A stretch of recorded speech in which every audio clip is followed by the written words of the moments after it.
Bonjour et bienvenue sur les vitamines du royaume pour cette deuxième capsule consacrée au salut. Quand on parle de salut, il faut savoir de quoi nous sommes sauvés. Ben, je vais parler de ça en vous donnant quelques versets de l'Écriture pour vous éclaircir. Première des choses, Matthieu 1, 21 dit « Elle enfantera, c'est-à-dire Marie, un fils, et tu lui donneras le nom de Jésus. C'est lui qui sauvera son peuple de ses péchés. » La première des choses, Jésus n'est pas venu sauver de l'enfer. Il est venu sauver le peuple de ses péchés. Il est venu sauver un individu de ses péchés parce que la Bible dit que le péché conduit à la mort. Et on parle de la mort physique, bien entendu, mais aussi à la mort spirituelle. Jean 3,16, le verset le plus connu de la Bible dit « Car Dieu a tant aimé le monde qu'il a donné son Fils unique afin que quiconque croit en lui... » Croire, c'est pas la croyance intellectuelle, hein, c'est du cœur, ça veut dire adhérer. Croit en lui ne périsse point, mais qu'il ait la vie éternelle. Or, nous savons tous que nous devons mourir sur cette terre, mais quand il dit ne périsse point, il parle de la seconde mort. Je ferai une vidéo là-dessus. Donc, le Seigneur Dieu Tout-Puissant fait une offre à quiconque qui croit à son Fils unique, ça veut dire à Jésus-Christ, qui adhère à ses enseignements, et qui prend son joug, comme on l'a vu, ne périsse point, mais qu'il ait la vie éternelle. Donc, nous avons l'assurance de la vie éternelle. La troisième des choses qu'il dit ici, Jean 3, 36, il dit « Celui qui croit au Fils a la vie éternelle, et qui ne croit pas au Fils ne verra point la vie, mais la colère de Dieu demeure sur lui. » Amen. Alléluia, la colère de Dieu. La colère de Dieu, elle est déjà dans cette vie qui se révèle sur quiconque ne marche pas dans les commandements de Dieu, ne marche pas dans l'amour. Et quiconque entre en relation avec lui n'est pas sous cette malédiction-là. Donc Jésus est venu nous sauver par son sacrifice de la colère de Dieu déjà sur cette terre. Et nous avons déjà parlé de la vie éternelle. Je vais parler aussi d'un autre aspect de la colère qui est à venir. Parce que nous sommes dans les temps où la colère de Dieu va se déverser sur le monde entier parce que le temps de la patience de Dieu est terminé. C'est dans Apocalypse 16, 1, il dit « Et j'entendis une voix forte qui venait du temple et qui disait aux 7 anges, allez et versez sur la terre les 7 coupes de la colère de Dieu. » Amen. Ces coupes-là sont quelque chose de terrible.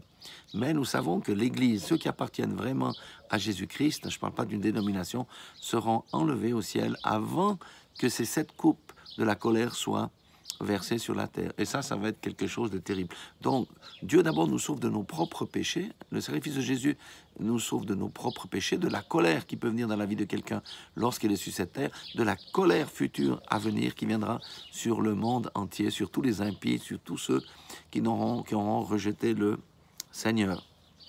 Et il y a encore un salut définitif qui va être manifesté, c'est dans Apocalypse 20, verset 12, où il est dit « Et je vis les morts, les grands et les petits, qui se tenaient devant le trône. » Vous savez que chacun ira en jugement. Qu'on croie en Dieu ou pas, c'est une réalité. Chacun ira en jugement.